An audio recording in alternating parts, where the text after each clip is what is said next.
همزمان با طلوع آفتاب و آغاز روشنایی روز یکم مهر ماه 1359 در سرزمین عراق با ابلاغ رمز کمان 99 140 هواپیمای جنگنده مومحکم با پشتیبانی 60 فروند هواپیمای رهگیر شکاری و سودرسان از پایگاه‌های هوایی کشور به قربش درآمدند و باندهای پروازی را پشت سر گذاشتند. عملیات هوایی ایران با رمز کمان 99 آغاز شد که نمادی بود از پرتاب آتش خشم ملت ایران به سوی متجاوز و یادآور حماسه آرش کمانگیر در تعیین مرزهای دو کشور ایران و توران، ضمن که عدد 99 از طرح 99 صفحه البرز الهام گرفته شد. در این عملیات خلبانان پایگاه دوم شکاری تبریز با 48 فروند هواپیمای جنگنده بمب‌افکن تایگر F5E پایگاه هوایی موصل در بخش شمالی عراق در استان نینوا را در هم کوبیدند.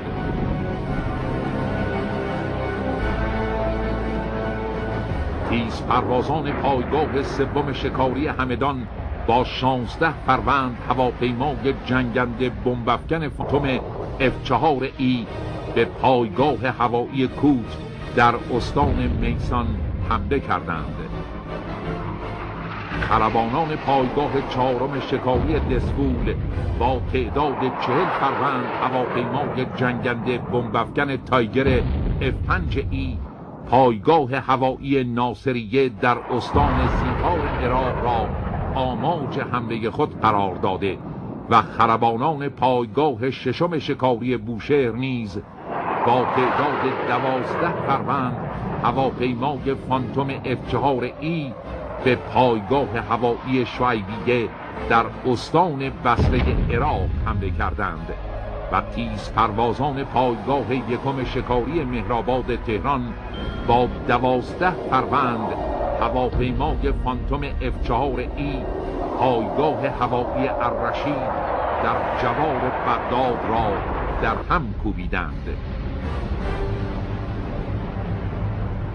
در پی این عملیات رعدآسا نیروی هوایی عراق برای مدت طولانی نیمی از توان عملیاتی خود را از دست داد و تا مدت‌ها پس از آن پایگاه‌های هوایی این کشور قادر به استفاده از تمام و یا بخشی از توان رزمی خود نبودند، به طوری که پایگاه هوایی الرشید به عنوان یکی از مهمترین پایگاه‌های هوایی عراق تا مدت 69 روز پس از این رزم هوایی غیر عملیاتی بود که موجب کاهش توان رزمی هوایی دشمن و کاهش فعالیت‌های هوایی بر فراز جبهه‌های زمینی و کسب برتری هوایی برای دلاورمردان عرصه پیکار شد. در این عملیات که عمده‌ترین عملیات تاکتیکی در عرف جهان هوانوردی نظامی محسوب می‌شود،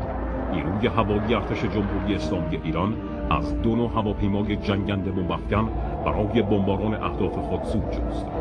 یکی هواپیمای F4E ملقب به فانتوم 2 و F5E ملقب به تایگر 2 برای بمباران اهداف خود بهره برد و در دفاع هوایی هم گروه‌های پروازی و پایگاه‌های هوایی که بمباران شدن آنها از سوی دشمن ممکن بود و بخشی از این تعداد 140 سورتی پرواز را در بازگشت و اقدام برای فرود با مشکل مواجه می‌ساخت و منجر به خسارات جبران ناپذیر دیگری می‌شد، از هواپیماهای شکاری رهگیر F14 و موشک‌های هوا به هوای فلیکس، اسپارو و موشک‌های حرارتیاب سایدویندر و همچنین در پدافند هوایی زمین به هوا از موشک‌های راداری هاگ و راپیر توپ‌های ضد هوایی 35 میلیمتری استفاده می‌شد.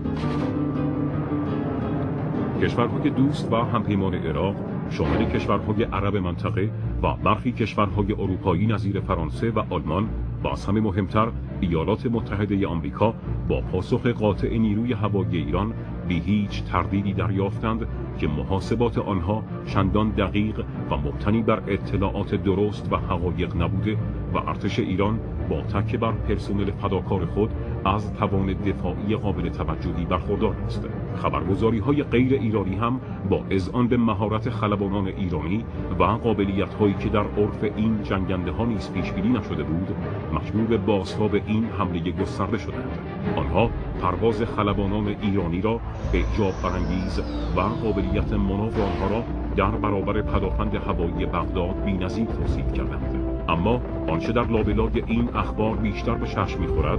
ضربه روحی شدید و وحشتی بود که زمامداران عراق و سیاستمداران غربی متحمل شدند.